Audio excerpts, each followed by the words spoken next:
공생애를 시작하신 후에 예수님께서 자기 고향에 오셨습니다. 오늘 본문에도 나타난 바와 같이 이미 가버나움에서 많은 사역을 행한 바가 있지만은 오늘 본문은 그 순서를 달리해서 마치 예수님께서 공생애 시작하신 후에 갈릴리를 지나서 막바로 고향 나사렛에 오신 것처럼 그렇게 기록을 하고 있습니다. 나사렛 이 두메산골 회당에 모이는 회중이란 게 몇 명이나 되겠습니까? 이렇게 소수의 사람들이지만은 또 순박하고 인심 좋은 그런 시골 사람들이 모이는 자리죠. 그리고 서로 다 압니다. 희로애락을 같이 했던 이웃 사촌들입니다. 우리도 가족이나 친구들에게 먼저 복음을 전해야겠다 그런 생각 있지 않습니까?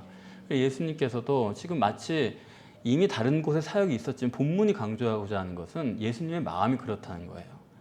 공생에 시작하자마자 막바로 고향 사람들에게 제일 먼저 복음을 전하고 싶다. 그러셨던 것 같아요. 그런 중에 여기에 와서 그런 친한 사람들 속에서 예수님께서 성경을 강해하게 됩니다. 본문이 내용이 길고 좀 복잡하기 때문에 우리가 말씀을 잘 이해하기 위해서는 서론에 유의해야 됩니다. 16절에 예수께서 그 자라나신 곳 나사렛에 이르사라고 기록을 했죠. 나사렛에서 자라나셨다는 기록을 여기 할 필요가 없는 데예요. 왜냐하면 이미 다 그곳에서 성장하신 것을 기록하지 않았습니까? 앞에서. 그렇기 때문에 자라나신 곳 나사렛이다라고 한 번 더 쓰신 것은 하나님의 강조법이다.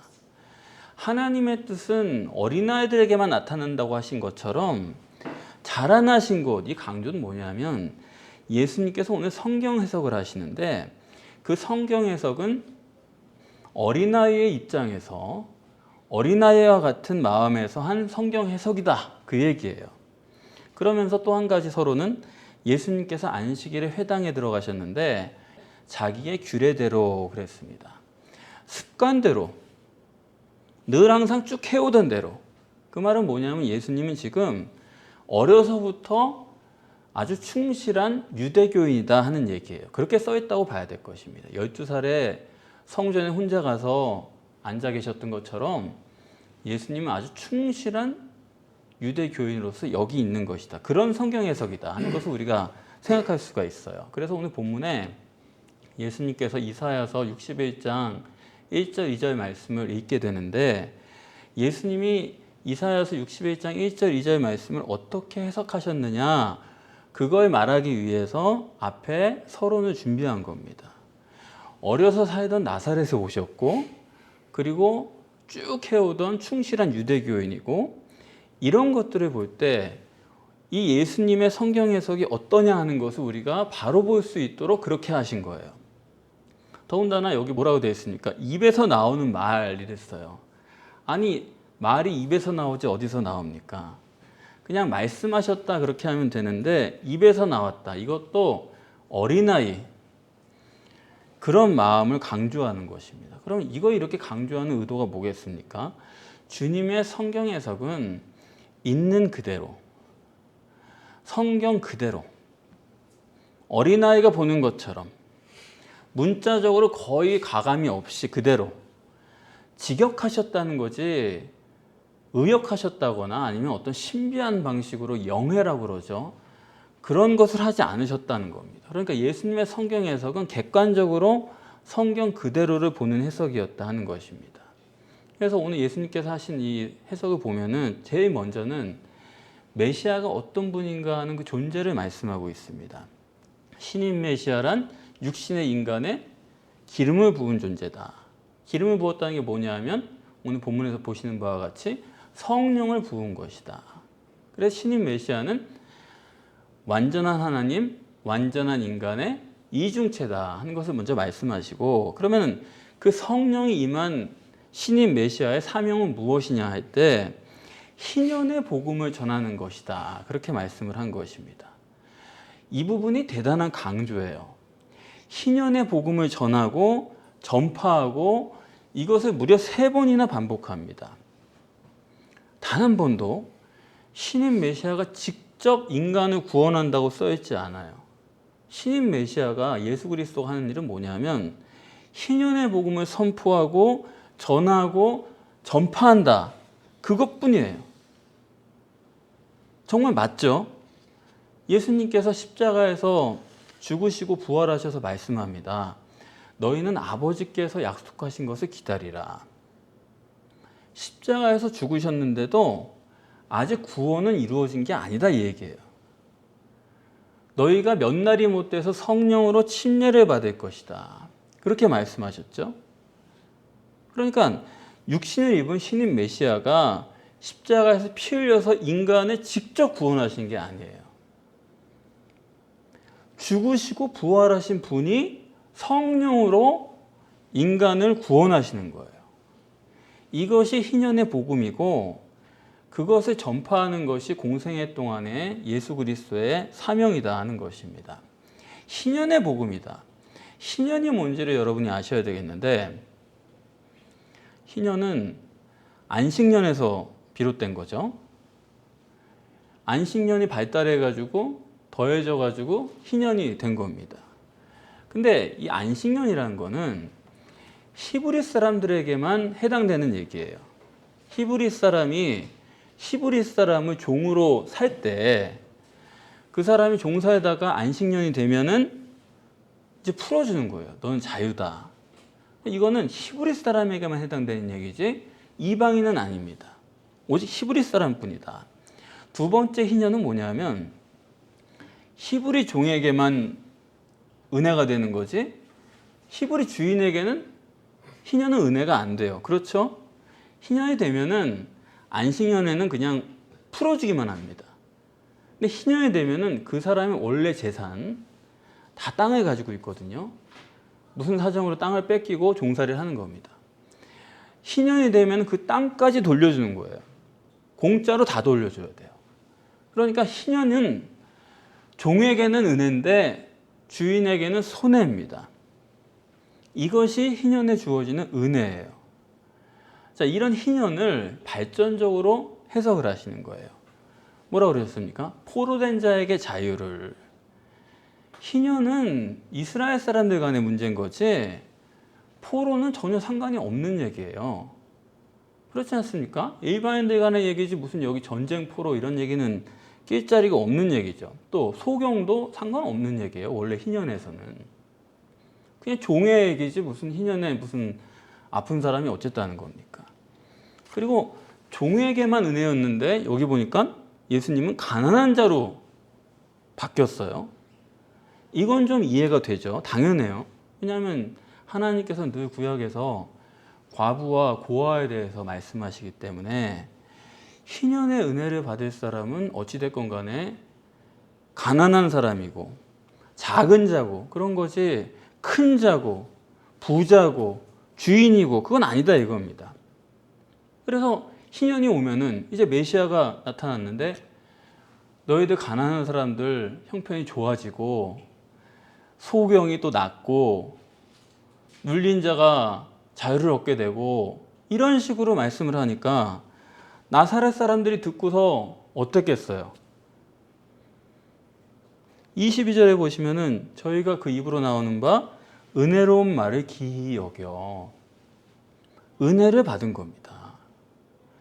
우리는 다 가난하고 그렇죠. 시골 마을에 누가 부자가 있어요. 거기 다 어렵죠. 눌리고 의사가 있습니까? 아프고 장애고 그런 것 때문에 괴로운데 그런 형편들이 풀린다. 은혜를 받는 거예요. 그런데 오늘 본문에서 말하고자 하는 중요한 건 뭐냐면 그런 내용 때문에 은혜를 받았다는 것 이상의 것이 있어요. 그게 뭐냐면 이 사람들이 은혜를 받는 근본 토대가 있어요. 유대인들의 성경과는요. 아까 충실한 유대인으로서 예수님께서 해석하셨다고 그러지 않았습니까? 유대인들의 성경과는 우리 기독교인과는 그건 비교가 안 될 정도입니다. 개신교에서는 하나님께서 성경을 한자 한자 영감하셨다고 하는 축자 영감설이라는 게 있어요. 그게 가장 보수적인 성경관입니다. 그런데 유대인들은 그것과는 비교가 안 돼요. 히브리어에는 점처럼 생긴 스펠링이 있거든요. 근데 그거 하나를 틀릴까 봐서 유대인들은 성경을 필사할 때 기도하고 벌벌 떨면서 성경을 필사한 사람들이에요. 성경이 절대라는 거에 있어서는 지구상의 유대인에 따라갈 사람이 없습니다. 기록만 그런 게 아니고 유대인들이 성경을 어떻게 보존하냐면요. 이거는 솔직히 비밀인데 유대 사람들이 성경 원본을 가지고 있다고 그래요. 여러분, 비밀입니다. 왜냐하면 그 사람들은 성경 원본 가지고 있지? 그러면 우리 안 가지고 있어. 딱 잡았대요. 분명히 가지고 있는데. 그런 정황들이 있거든요. 근데 그 사람들 왜 없다 그러냐? 성경 가지고 있다고 그랬다가 그거 누가 공격해가지고 파괴할까봐 죽어도 없다 그럽니다. 그 정도로 성경 보존에 절대적이에요. 아니, 그런 정도가 아니라 그렇게 보존했는데도 혹시라도 잘못될까 봐서 어려서부터 쇼페림이라고 하는 사람들을 키웁니다. 천재 중에 천재들을 불러다가 이 사람들은 다른 일 아무것도 안 해요. 성경을 처음부터 끝까지 다 외우게 합니다. 경제적 지원을 다 해줘요. 천재만 데려다가. 그게 유대인들이에요. 그러니까 우리가 생각하는 그 성경관, 이것과는 비교가 안 되는 사람들입니다. 이 성경에 관해서만큼은 무서울 정도예요. 그래서 유대인들은 이게 성경만 틀림없다 그러면은 거기에 목숨을 걸 정도가 유대인이라고 봐도 될 겁니다. 하나님께서 명령하신 거 우리들은 그냥 지킬 수 있는 거 지키고 안 지킬 수 있는 거는 또 이유를 찾잖아요. 왜 돼지고기가 맛있는데 돼지고기 먹지 말라고 그랬지? 맛있는데 옛날에 그게 상할까 봐서 돼지고기 먹지 말라고 그랬나? 그건 우리나 그러는 거지 유대인들은 그런 생각 전혀 안 합니다. 하나님의 말씀인데 무슨 이유가 있어? 그런 생각이 아주 확고해요. 그래서 유대인들을 보면은 수염도 덥수룩하고 머리도 꼬불꼬불 길어가지고 성경에 기르라고 그랬으니까 기른다 이거예요. 유대인들이라고 하나님 말씀이 이해돼가지고 그걸 하는 게 아닙니다. 그 사람은 한 가지예요. 그냥 성경이니까. 그런 사람들입니다. 그러니까 이런 성경에 대해서 절대인 사람들에게 성경을 예수님께서 있는 그대로 가감 없이 직역해서 강해를 하신 거예요. 그걸 알아볼 줄 아는 눈이 있는 사람들이에요. 그래서 그 성경 해석을 들으면서 유대인들이 엄청나게 은혜를 받은 거예요. 성경에 가난한 자가 하나님의 복을 받는데, 그런데 이게 정말 사람들에게 그냥 듣기 좋은 말 하는 게 아니고 정말 성경적 근거가 있는 해석이고 있는 그대로 가감 없네. 그런 탁월한 해석이네. 그 점에서 은혜를 받았다 이겁니다. 그런데 핵심은 뭐냐면 가난한 자가 복을 받는다는데 그 가난한 자가 누구냐 하는 것입니다. 그것을 예수님께서 25절과 28절에 엘리야와 엘리사 시대에 통해서 가난한 자가 누군가 하는 것을 분명하게 말씀해 주는 거예요. 엘리야와 엘리사 시대에는 과부나 문둥이들이 있는데 그 과부나 문둥이가 이스라엘 사람이든 이방 사람이든 그런 사람들은 다 가난한 사람들이죠. 그런데 성경에 유독 이방인들만 구원을 받았다 이겁니다. 육적으로는 이스라엘 과부나 문둥이나 이방인 과부나 문둥이나 똑같은 가난한 자예요. 그런데 왜 이방인의 문둥이와 과부만 구원을 받았느냐? 예수님은 그걸 말씀해 주는 것입니다. 똑같은 가난한 자들인데 뭐가 다를까요? 영적으로 가난한 거예요. 그걸 24절에 예수님께서 강조합니다. 아멘 그러시면서 선지자는 고향에서 환영을 받지 못한다. 선지자가 어떤 의미입니까? 선지자는 심령이 다른 사람이에요. 예컨대 아모스 선지자는 목자로 양을 쳤는데 성령이 임했습니다. 성령이 임했다고 그 사람이 외모가 달라집니까? 성령이 임해서 선지자가 됐다고 그 사람이 출세한 거 없어요. 그러니까 속마음만 심령이 바뀐 거죠. 이스라엘과 이방의 가난한 자를 대립해서 예수님께서 정립하시는 것은 희년의 복을 받을 사람은 영적으로 가난한 사람이다. 똑같이 가난한 사람들을 놓고 비교를 하는 건데 왜 이 사람들은 복을 받았냐? 심령이 가난한 사람을 복을 주신다 이거예요. 그런 거지 육적인 가난은 기준이 아니다 이겁니다. 하나님의 복을 받으려면은 심령이 가난해야 된다. 이스라엘 이방 구분 없이 심령이 가난한 자다. 그 점을 예수님께서 성경에 들어서 가감 없이 성경에 그렇게 돼 있으니까 그걸 있는 그대로 말씀을 하신 거예요. 처음에는 유대인들이 들을 때 성경 있는 그대로 오늘날 가난한 자에게 복을 주시고 좋았어요. 은혜를 받았는데 얘기가 진행될수록 발끈하는 거예요. 이방인들이 복을 받았다고, 유대인들은 복을 못 받았다고. 그러니까 이 사람들은 이건 엄연히 누가 봐도 심령이 가난한 자가 복을 받는다라는 비유인데 그걸 비교하시는 건데 이 사람들이 들을 때는 그런 게 안 돼. 심령이 가난한 게 안 들리고 이방인들이 복을 받고 유대인들은 낮아지고, 그렇죠? 상대방이 높아지니까 나는 가만히 있는데 내가 괜히 낮아지는 거예요. 내가 추락하는 느낌이 드는 거예요. 발끈하는 거죠. 이거를 객관적으로 놓고 자기들도 처음에 볼 때는 아무렇지도 않았죠. 누가 봐도 이거는 심령이 가난한 자를 예수님께서 말씀하시기 위한 성경을 끌어온 건데 이 사람들은 잘못 들리는 거예요. 유대인들이 못하다 이 얘기야? 이런 식으로. 이방인들이 잘났어? 왜 이렇게 잘못 듣느냐? 그걸 예수님께서 오늘 말씀하는 겁니다. 그 근본 이유가 뭐냐면 그들의 속마음이 이렇다 이거예요. 가버나움에서 행한 거를 여기서도 네가 행해봐라. 그럴 거라는 거예요. 그런 마음이라는 거예요. 뭐냐? 인간은 어떤 존재냐면요. 가시적인 결과가 절대인 겁니다. 말씀이 절대고 성경 해석이 완벽하고 은혜를 방금 받았어요. 근데 그거 가지고 되는 게 아니에요. 우리 다 오직 성경이라고 하잖아요. 그걸 강조하고 또 내 스스로도 그런 자부심을 갖습니다.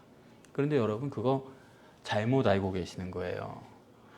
우리는 비교도 안 되게 오직 성경인 사람들인데 그 사람들이 예수님의 완벽한 성경 해석을 듣고 은혜를 받았어요. 그런데도 거기서 속마음에 뭐가 있느냐? 가시적인 결과를 꺼내 든다는 거예요. 완벽한 성경 해석, 은혜를 받고도 마음 한켠에 가시적 결과가 중요한 거예요. 그래서 예수님께서는 선지자는 고향에서 환영을 받지 못한다. 왜냐하면 선지자는 가시적 결과로는 평가를 받을 수가 없는 사람입니다. 그렇지 않습니까? 미래를 얘기하는 사람이 어떻게 지금 가시적 결과를 바로 내놓을 수 있어요? 평가될 수가 없는 사람이죠. 이 사람들이, 나사렛 사람들이 예수님에 대해서 모르는 게 아니에요. 다 알아요. 어려서부터 그 댐댐이를 다 압니다. 가버나움에서 행한 일도 다 들었어요. 칭송할 만한 사람이란 걸 알고 있어요. 또 뭐라냐면 역사적으로 아모스 선지자도 알아요. 아모스는 양치는 목자였다가 선지자 사명을 받은 사람입니다. 그러니까 얼마든지 예수도 그럴 만한 사람이에요. 적어도 이 사람들이 보기엔. 그래야 돼요. 아니 아모스도 양치다가 선지자 됐다 그러면은 예수도 충분히 그럴 수 있는 거죠. 성경을 해석 보니까 그럴 만한 사람이죠. 그런데 이 사람들이 지금 예수를 선지자 취급도 안 하는 거예요. 뭐라 그러냐? 저를 증거하고. 그게 무슨 얘기입니까? 저 요셉의 아들 아니냐? 은혜를 받고도 곧장 튀어나온 게 요셉의 아들이지, 요셉의 아들이지. 선지자라고 절대 생각을 안 하는 겁니다. 뭐냐? 보는 것으로 판단하는 사람은 영적으로는 절대 안 되는 줄 여러분 아세요. 여러분 목사도 보시면 안 되는 거예요. 말씀이 옳은가를 가지고 판단을 해야 되는 거지 목사가 어떠냐 그런 것도 생각하지 마세요. 어떤 사람은 목사님이 온화해 보여서 교회 다닌다. 어떤 사람은 목사님 학벌이 좋아서 믿을 만하다. 어떤 사람은 목사님이 웃기다. 그런 걸로 교회를 다녀요. 또 어떤 사람은 목사님이 못생겨서 좋대요. 마음이 편하다나? 심각한 거예요. 말씀을 듣고 이것이 하나님의 말씀인가 판단할 수가 있어야 되는 거지. 그런 게 아니라 가시적인 것 보고. 그래 예수님이 완벽하게 성경을 해석을 해도 아니요. 가버나움에서 행한 일을 여기서도 좀 보여줘라. 이게 여기까지 들어차 있는 거예요. 아니 좀 이러면 안 돼요? 가버나움에서 그런 일을 하셨어요? 그럼 그거 된 거죠. 당신 그런 분이죠. 그 사건을 내 믿음으로 받아들이면 안 됩니까? 그걸 꼭 여기 똑같이 해야만 되겠어요? 그 사람이 행복해졌으면 나도 행복하고, 그 사람이 넘어졌으면 어휴 나도 넘어질 수 있겠구나. 앞에 자동차 사고 나는 걸 보면서 나도 조심해야겠구나. 이걸 생각할 수 있어야 되는 거지, 꼭 사고가 나봐야 그게 내가 이해가 되는 겁니까? 그러니까 완벽하게 됐어요. 이야, 기가 막히다. 하나님의 사람이다. 알아야 되는데 가버나움에서 했던 일을 여기서도 했으면, 뭐든지 보려고 하는 그게 망조예요. 그건 믿음이 아닙니다. 보고 믿는 게 무슨 믿음이에요. 아무것도 아니죠. 그런가 하면 이 사람들이 왜 예수님을 오해했느냐, 그 마음속에 이런 게 있다 이거예요. 인간의 문제는 과거 지향적이다 이겁니다. 우리는 착각하고 있어요. 나는 현재적이고 또 미래적인 사람이라고 착각을 하는 거예요. 그렇지 않아요. 성경이라면 목숨을 거는 사람들입니다. 성경을 완벽하게 직역을 해서 제시를 해줬어요. 그런데 그걸 다 듣고도 넘어서는 게 있어요. 요셉의 아들이다 이거예요. 과거가 꽉 들어차 있는 거예요. 학벌이 뭐냐, 이력이 뭐냐, 뭐 결혼 생활은 어땠냐, 이런 거에 꽉 들어차 있다니까요. 과거 지향적입니다. 성경은 뭐라 그럽니까? 옛 것은 지나갔으니 보라 새 것이 되었도다. 그 사람을 보면서 새 것을 볼 수 있어야 돼요. 새 사람을 기대할 수 있어야 돼요. 그렇지 않습니까? 그러나 인간은 그렇지 않아요. 인간은 철두철미하게 과거 지향적이에요. 이게 바로 육체가 가진 치명적인 약점입니다. 육체는요, 과거 지향적이에요. 현재와 미래 지향적인 것은 영밖에 없습니다. 그래서 선지자가 뭡니까? 선지자는 미래를 얘기하는 사람이에요. 선지자가 선지자 되기 위해서는 영적 역사 없이는 안 되는 겁니다. 어떤 누구도 영적인 역사 없이는 현재 지향적일 수도 없고, 아니요, 미래 지향적일 수는 더더욱 없는 거예요. 그러나 인간은 가시적 결과 절대고 육체가 절대고 과거 지향적이기 때문에 이런 사람은 어떻게 되느냐? 이런 사람은 내가 지금 가지고 있는 주관, 내 소신, 분별력 이런 것들이 다 자기 마음대로입니다. 다 짐작하는 것뿐이에요. 그러니까 이런 사람은 언제나 자기 중심적이에요. 제가 참 보면 우스운 게 뭐냐면, 자기가 꽤 이타적이고 남들을 그렇게 생각하는 사람으로 알고 사는 사람들이 꽤 많아요. 전혀 그렇지가 않은데, 여기 지금 나사렛 사람들이 이웃인데 어려서부터 예수님 다 봐왔죠. 예수가 어떤 아이라는 건 다 압니다. 성품 다 알아요. 그런데 이 사람들이 지금 얼마나 자기중심적이냐. 예수님은 영적으로 마음이 가난한 사람과 마음이 부자인 사람을 대비하셨는데, 이 사람들은 그거를 육적인 이스라엘과 육적인 이방인을 대비해가지고 유대인을 낮추는 것으로 생각했을 뿐만 아니라, 어느 정도로 심하냐, 마치 예수님이 이방인을 우대한 것처럼 그렇게 받아들여가지고 예수를 죽이려고 하는 겁니다. 그렇게 오래 봐오고 아는 사람이고, 그런데도 자기 마음대로 생각을 하는 거예요. 예수님의 말씀에 대해서 생각을 더 이상 안 해보는 거예요. 자기 생각에 그냥 이방인에 대해서 그 사람들이 불만을 가질 수 있죠. 사마리아 사람에 대해서도 싫고 그럴 수 있죠. 이해는 돼요. 그러나 그게 고착이 됐기 때문에, 아예 자기의 가치관이 됐기, 아주 본능이 돼버렸기 때문에, 그런 비슷한 것만 나와도 어려서부터 같이 자란 가족 같은 사람을 죽이려고 드는 겁니다. 이런 정도로 자기중심이 무서운 게 인간이에요. 내가 꽤 상대방을 배려하고 생각하고 그렇게 헤아린다고 생각하는데, 여러분 그런 말씀하지 마세요. 상대방의 마음을 헤아리는 거는 영적인 역사 없이는 인간은 불가능합니다. 그래서 예수를 죽이겠다고 낭떠러지를 끌고 가서 큰 봉변을 당할 뻔하셨는데 30절에 예수님께서 간단하게 저희 사이로 지나가셨다는 겁니다. 분기가 잔뜩 올라가지고 죽이겠다는 그런 사람 사이를 늠름하게 가운데로 지나가셨다는 거예요. 어떻게 그랬어요? 지난 단락에서처럼 성령의 능력으로, 성령의 권능을 힘입어 그렇게 할 수 있었던 것이죠. 육체의 문제를 해결할 수 있는 길은 육체의 방법으로 안 됩니다. 영적으로만 되는 거예요. 성령으로만 되는 거예요. 성령을 가시적으로 표현하고 있는 것이 지금 걸어가신 주님의 행위입니다.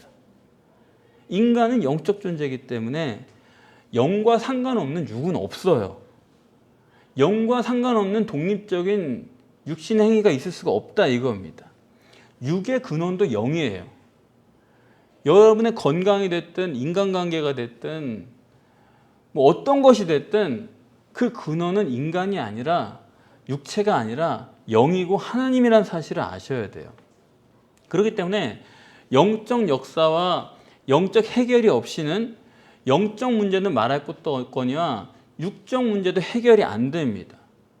여러분에게 육적 문제가 있고 육적인 갈등이 있다고 한다면 육적인 방법으로 풀 것이 아니라 영적인 문제부터 점검을 해야 되는 거예요.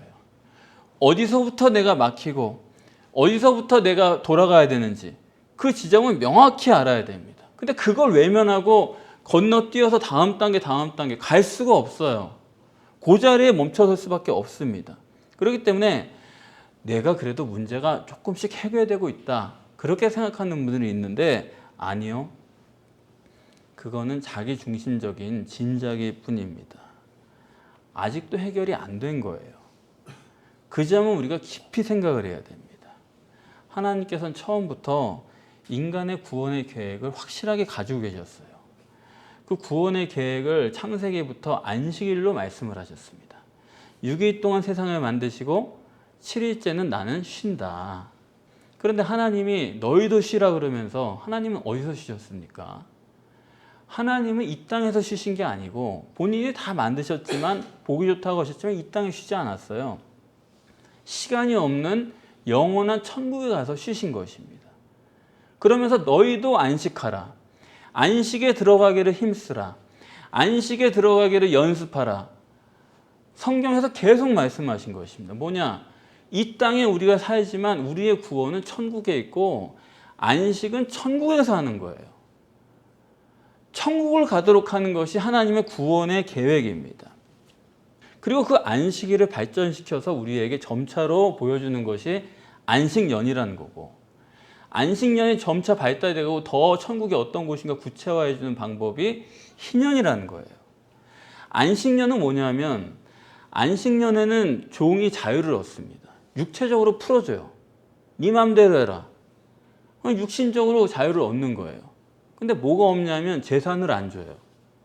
그러니까 안식년 해봤자 육신적으로는 자유로워졌지만 이게 뭐 나가보니 이게 소용도 없는 거예요. 그 다음에 발전시킨 게 뭐냐면 천국은 이런 거다 할 때 그거는 희년이다. 희년에는 재산까지 땅까지 줘버립니다. 그러니까 그전엔 육신의 자유를 줬지만 그 육신의 자유가 불완전했는데 이제 희년이 되면 완전한 육신의 자유, 완전한 구원이 되는 거예요. 그래서 그 희년은 이스라엘 종의 구원이 아니라 이제는 예수님을 통해서 전 인류의 구원. 전 인류인데 그 중에서 어떤 사람이요? 가난한 자가 아니고 예수님 가난한 자 구원하러 오신 게 아니고 심령이 가난한 자를 구원하시는 것입니다.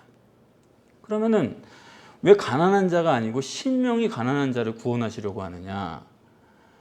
아까 말씀드린 것처럼 신인 메시아는 희년으로 선포하는 분이지 사람을 직접 구원하는 분이 아니에요.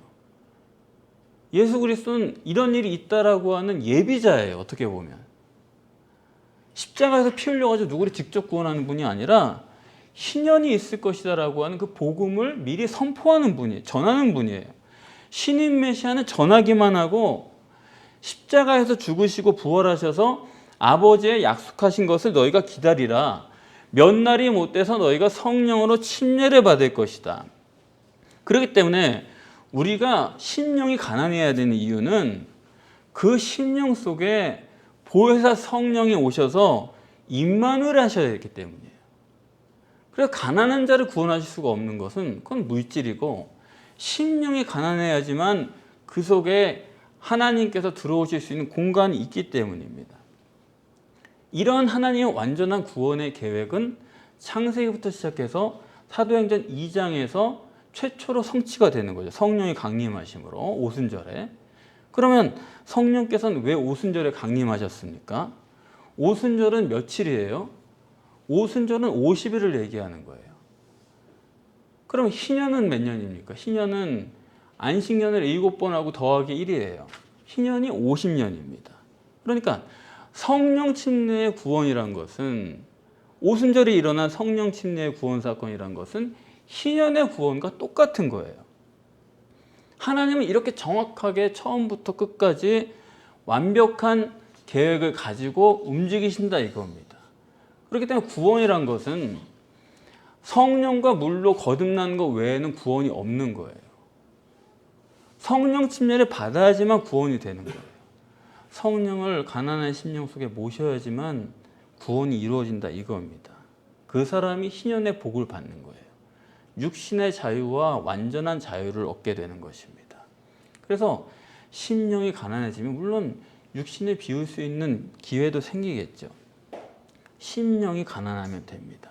그래서 주님은 누구든지 나를 따라오려거든 자기를 부인하고 나를 따르라. 자기를 부인하라는 것은 심령이 가난해져야 된다. 그런 말씀이 아니겠습니까? 그래서 복음도 아무한테나 전해서 되는 게 아닙니다. 심령이 가난한 자가 아니면은 복음을 전해서는 안 되는 거예요, 사실은. 여러분 다 해보시지 않았습니까? 좋다고 해서 전하면 받아들여요? 안 받아들이는 정도가 아니라 예수님 말씀하신 것처럼 거룩한 것을 계획해 주지 말며 진주를 돼지 앞에 놓지 말라. 왜냐하면 그것을 물고 너를 찢을까 한다. 가장 좋은 것을 줘도 심령이 가난하지 않은 사람은 오히려 우리를 죽이려고 드는 거예요. 복음을 전할 사람을 찾되 심령이 가난한 자를 찾는, 이건 성령으로 아니면 우리는 못합니다. 항상 성령 안에서 심령이 가난한 자를 찾게 해주십시오.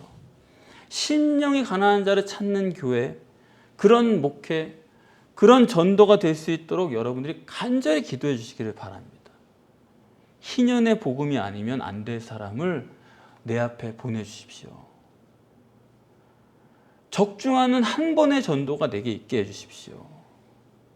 여러분이 마지막 때에 우리 모두가 다 오순절의 성령 침례로 거듭나서 힘으로 능으로 되지 않는 모든 일들을 하나님의 성령의 능력으로 승리하시고 이 마지막 때에 영혼을 구원하고 천국의 영광을 얻는 십자가 사랑교회 모든 교우들이 되시기를 축복합니다.